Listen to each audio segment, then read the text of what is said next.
காலை ஜெபம். இந்த நாட்களிலே ஒரு வசனத்தை வாசித்து நாம் ஜெபிப்போம். சங்கீத புஸ்தகம் 7வது சங்கீதம் முதல் வசனம் இப்படியாக சொல்லுகிறது: என் தேவனாகிய கர்த்தாவே, உம்மை நம்பி இருக்கிறேன்.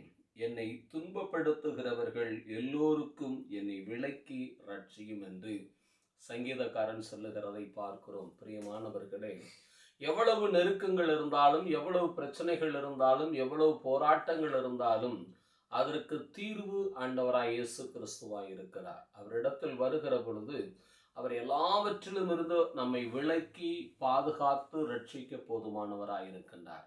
அவைகளை நோக்கி பார்க்கிற ஒவ்வொரு நாளிலும் அவர் அதை செய்து நமக்கு விடுவிக்கிறவராய் ரட்சிக்கிறவராய் இருக்கின்றார். நாம் ஜெபிப்போம்.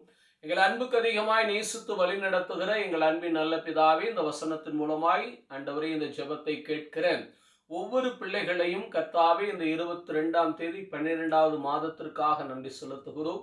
இந்த நாட்களிலே உபத்திரவத்தின் மத்தியிலே, பாடுகள் மத்தியிலே இருக்கிற ஒவ்வொரு பிள்ளைகளையும் நீர் விலக்கி ரட்சிக்கிறதற்காக நன்றி செலுத்துகிறோம்.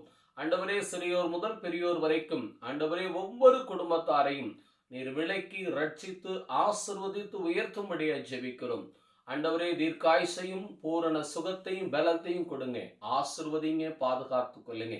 அருமை இரட்சகர் இயேசுவின் நாமத்தில் கேட்கிறோம் எங்கள் ஜெபம் கேளும் ஜீவனுள்ள நல்ல பிதாவே, ஆமேன். அல்லேலூயா. கர்த்தருக்கு ஸ்தோத்திரம்.